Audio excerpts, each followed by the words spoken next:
Mise à feu du numéro 13. Bien reçu pour le numéro 13.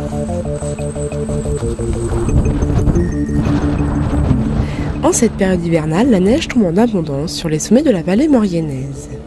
Pour accueillir les vacanciers en toute sécurité, les professionnels de la montagne sont à pied d'œuvre pour sécuriser les pistes des différents domaines skiables. L'équipe de Saint-Colomban-des-Villards nous a accueillis en plein Pida afin de découvrir les coulisses des déclenchements d'avalanches.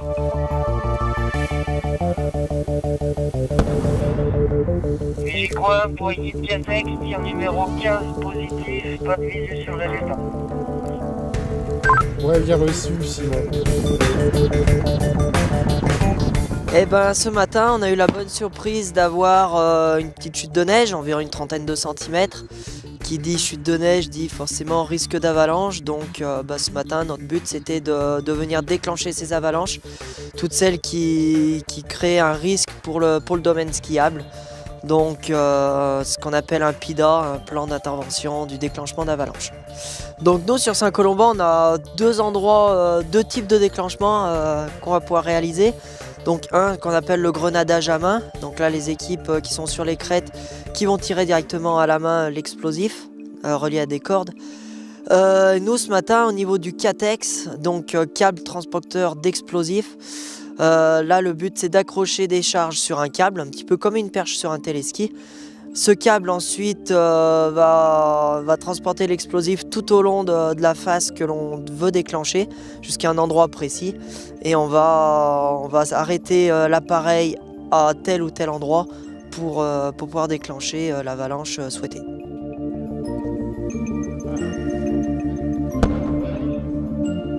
Déclencher des avalanches est une action délicate qui nécessite du personnel qualifié et du matériel en constante évolution afin de minimiser les risques.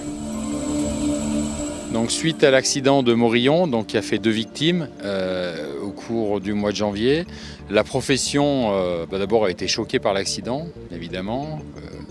Et la profession a pris la décision à l'unanimité, que ce soit le représentant des associations de pisteurs, l'association des maires des stations de montagne, Domaine Skiable de France, qui représente l'ensemble des exploitants, a pris la décision de mettre en place un moratoire, c'est-à-dire de surseoir à l'utilisation de la technologie non-L, donc non électrique, et de passer progressivement dans le courant de la saison à la technologie mèche lente, puisqu'elle est, au niveau accidentologie, elle a une accidentologie plus faible que la technologie non-L.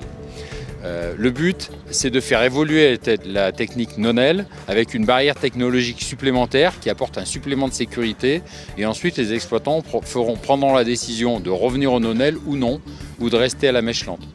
Pour ce qui concerne Saint-Colomban, nous on utilise aujourd'hui les 2 techniques. Sur le Catex, donc le câble transport d'explosifs, on utilise la mèche lente.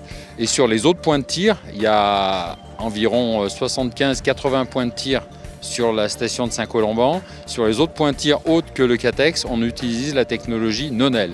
Et aujourd'hui, on est en train de travailler, on est en train de basculer pour basculer progressivement sur les PIDA à venir, sur la technologie mèche lente.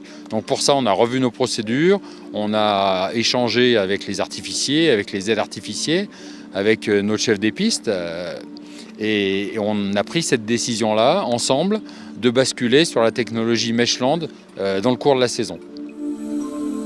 Pour mieux comprendre la différence entre ces 2 technologies, Simon Cartier-Lange, chef des pistes depuis de nombreuses années dans cette station, nous les présente.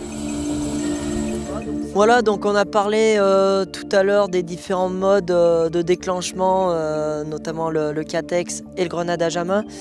Donc dans les 2 cas, on va utiliser déjà de l'explosif qui est présenté sous forme de cartouches. Ici des cartouches de 2 kg. Ensuite, on retrouve la mèche lente. Donc là, en rouleau de 15 mètres où on va pouvoir couper les différentes sections qu'on a besoin avec des minimums de 1 mètre, toujours pour la sécurité. Et puis Christophe vous a parlé tout à l'heure du non-L, donc là c'est là où on est en ce moment sur la transition. Le non-L, c'est ce genre de tube où on a un détonateur qui est en bout et c'est ce détonateur du coup qui sera introduit dans la charge et qui fera exploser la cartouche. Le non-L, donc pour le déclencher, on utilise ce genre d'initiateur. Donc le tube est branché en bout de l'appareil. Et ensuite, il y a 2 boutons de mise à feu.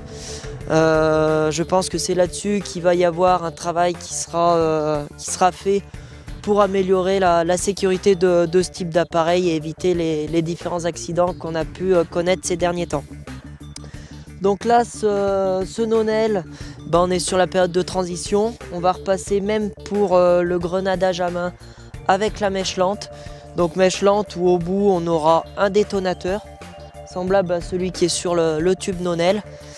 Et de l'autre côté, donc un allumeur, on allume la mèche lente. Et là par contre, il va y avoir un certain temps de fusion de la mèche pour arriver jusqu'au détonateur et que le détonateur fasse péter la charge. Sur le nonel, là par contre c'est instantané, donc c'est vrai qu'on n'a pas du tout le droit à l'erreur. Une fois qu'on appuie sur le bouton, c'est quelques millisecondes pour avoir l'explosion. La mèche lente, elle, il faut compter entre 1 minute 30 et 2 minutes, là c'est une norme. La mèche doit se consumer entre 1 minute 30 et 2 minutes par mètre. Si ce temps-là n'est pas respecté au moment du test de la mèche, le rouleau doit être changé, on repart sur un rouleau neuf, où on va reprocéder à un test mèche. D'autres moyens sont utilisés pour déclencher des avalanches. Dans certains cas, les pisteurs peuvent provoquer des coulées de neige uniquement avec leur poids sans utiliser de charge explosive. Ils se rendent sur les zones en ski de rando ou parfois même en hélicoptère.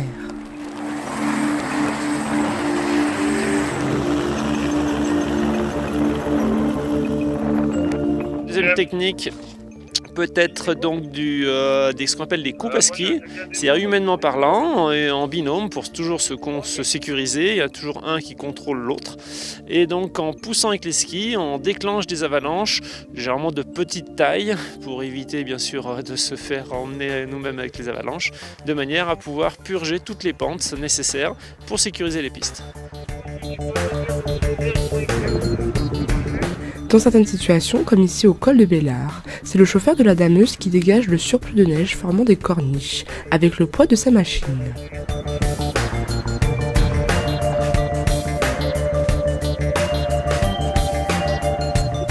Lors des déclenchements d'avalanches, un membre de l'équipe est en permanence posté au croisement coin, afin de contrôler l'accès à la partie supérieure du domaine, afin d'éviter tout accident.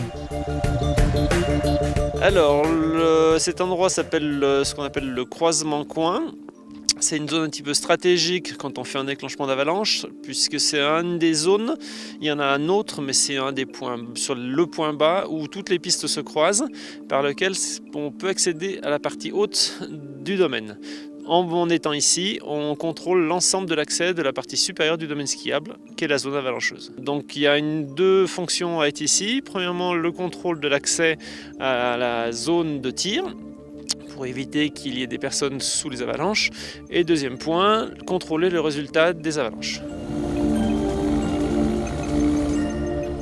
Une fois l'intégralité des pistes sécurisées, le domaine skiable peut ouvrir, laissant alors les skieurs profiter d'une neige fraîche, tombée en abondance qui promet un séjour réussi.